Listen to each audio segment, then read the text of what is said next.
Jeremy Clarkson, 62, admitted hating Meghan Markle, 41, on a cellular level as well as making other jibes directed at the Duchess of Sussex in his now-deleted The Sun column. Jeremy was publicly condemned over his scathing barbs by a range of celebrities, including Carol Vorderman, John Bishop, and the former Top Gear star's own daughter Emily Clarkson. However, in an exclusive interview with Express.co.uk, Katherine Ryan, 38, backed the Clarksons' farm star, despite not being a fan.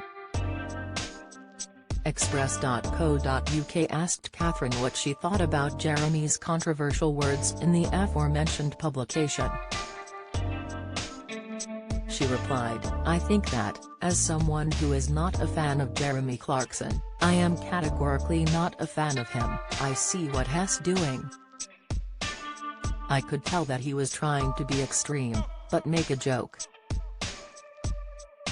Yeah, it was funny. He was drawing from cultural examples. Even as someone who's not a fan of Jeremy Clarkson, objectively, I think he was trying to tell a joke, and I will always defend someone's right to tell a joke. Would I have told a joke like that about Meghan Markle, and made that comparison? Absolutely not." Katherine then admitted that it's weird to see certain older men so utterly obsessed with the royal. Rounding up her views on Jeremy, Katherine admitted, "When I read it, I just thought it was pretty pathetic. I like Meghan Markle, but I don't think that article was as mean-spirited as some people take it. This is the trouble when you take sections and black and white, especially when it's written down. In the right context, it might have come across a little bit softer, but this is why people who aren't comedians shouldn't try to be a comedian." Paul O'Grady was battered by grief after losing "Everybody I Know," Insight, Carol Vorderman and Piers Morgan lead tributes as Paul O'Grady dies. Comment: Prince Harry court appearance blasted by Piers Morgan. Opinion: Jeremy has since apologized for his disgraceful language, with The Sun also releasing an apology and removing the column. His lengthy statement read, "Usually, I read what I've written to someone else before filing, but I was home alone on that fateful day, and in a hurry. So when I'd finished, I just pressed send. And then, when the column appeared the next day, the landmine exploded. It was a slow rumble to start with and I ignored it. But then the rumble got louder. So I picked up a copy of The Sun to see what all the fuss was about. We've all been there, I guess. In that precise moment when we suddenly realize we've completely messed up.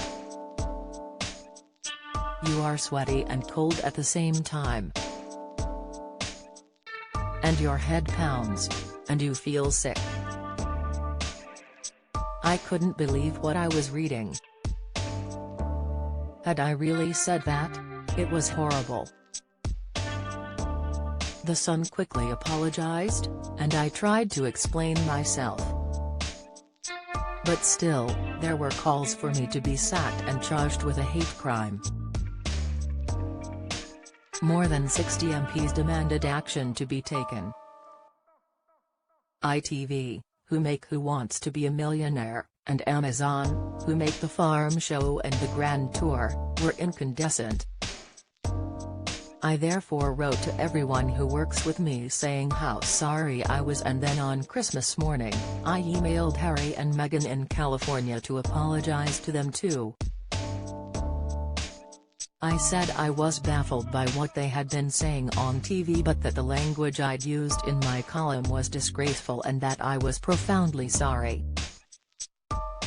Over the last 30 years, I have written very nearly 5,000 newspaper and magazine columns, so it was inevitable that one day, I'd do a Harry Kane and Sky one of the damn things. Which is what happened with the piece about Meghan. So can I move on now? Not sure? It's hard to be interesting and vigilant at the same time. You never hear peals of laughter coming from a health and safety seminar. But I promise you this, I will try. Who knows? Very soon now I shall be a grandfather, so in the future, maybe I'll just write about that. Meghan's husband, Prince Harry, later accused Jeremy of writing articles in a bid to spread hate rhetoric, dangerous conspiracy theories and misogyny. Ipso is currently investigating the matter with claims the presenter breached Clause 1, accuracy, Clause 3, harassment, and Clause 12, discrimination, of the Code. Meanwhile, Katherine is supporting Gusteau's Flavor That Pops campaign, featuring a new show-stopping menu of popcorn flavors, inspired by its best-selling recipes. Speaking on the campaign, she said, "I love Gusteau. We have a really organic relationship because my husband and I have been getting the recipe boxes since like 2018 or 2019, and it's just delicious adventurous food that you cook at home, and not every recipe box is like that. This has us hooked. We don't even order takeaway anymore. It's been so good for family mealtimes. It's a really good way to remind people about how many flavors there are at Gusteau. So I was excited to collaborate on some."